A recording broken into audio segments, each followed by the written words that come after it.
Please get ready for a dictation of exercise number 15 from April 2021 issue of Progressive Magazine. 5 seconds.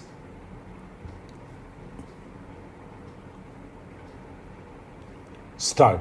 Honorable Speaker, I present the budget for the year 2021-22.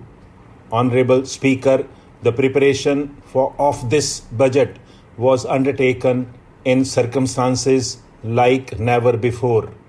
We knew of calamities that have affected a country or a region within a country, but what we have endured with COVID-19 through 2020 is commendable.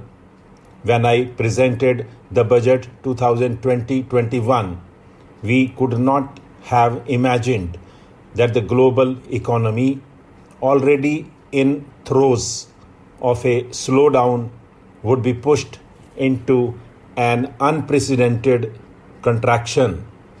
We could not have also imagined then that our people, as those in other countries, would have to endure the loss of near and dear ones and suffer hardships brought about due to a health crisis. The risk of not having a lockdown was far too high. Within 48 hours of declaring a 3-week-long complete lockdown, the Prime Minister announced the Pradhan Mantri Garib Kalyan Yojana, valued at rupees 2.76 lakh crores. This provided free food grain to 800 million people, free cooking gas for 80 million families for months, and cash directly to over 400 million farmers, women, elderly, the poor, and the needy. Even as a large section of citizens stayed home, milk, vegetable, and fruit suppliers, health and sanitary workers, truck drivers, railways and public transport workers, bank employees, electricity workers, our Annadatas, police, firemen, and the armed forces all had to go about their work as normal, but with the additional anxiety of the virus hanging over them. We recognize this, and I think I speak on behalf of everybody in this august house when I express my heartfelt gratitude to these men and women for how they were able to carry out their work and duty to provide for the nation's basics over those crucial months. Speaker, sir, for public good, honorable members of Parliament and members of legislative assemblies too offered their salaries. In May 2020, the government announced the Atmanirbhar Bharat package to sustain the recovery further into the year. We also rolled out 2 more Atmanirbhar Bharat packages.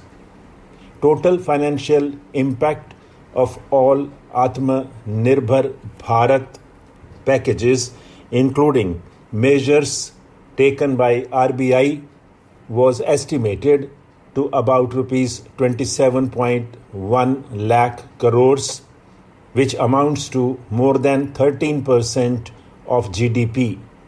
As a government, we kept a promise to that. The Atmanirbhar packages accelerated our pace of structural reforms, redefinition of MSMEs, commercialization of the mineral sector, agriculture and labor reforms, privatization of public sector undertakings, One Nation, One Ration Card, and production-linked incentive schemes are some of the notable reforms carried out during this period. Faceless income tax assessment, DBT, and financial inclusion are the others. Today, India has 2 vaccines available and has begun medically safeguarding not only her own citizens against COVID-19 but also those of 100 or more countries. It is added comfort to know that 2 or more vaccines are also expected soon. Honorable Prime Minister launched the vaccination drive by crediting and thanking our scientists. We are ever grateful for the strength and rigor of their efforts. Having said that, we are all reminded time and again that our fight against COVID-19 continues into 2021. Now, just as it happened after 2 world wars, there are signs that the political, economic, and strategic relations in the post-COVID world are changing. This moment in history is the dawn of a new era, one in which India is well poised to truly be the land of promise and hope. In this spirit, I can't help but recall the joy that we as a cricket-loving nation felt after Team India's recent spectacular success in Australia. It has reminded us of all the qualities that we as a people, particularly our youth, epitomize of having abundant promise and the unsuppressed thirst to perform and succeed. Today, data shows that India now has one of the lowest death rate of 112 per million population and one of the lowest active cases of about 130 per million. This has laid the foundation to the revival we are seeing now in the economy.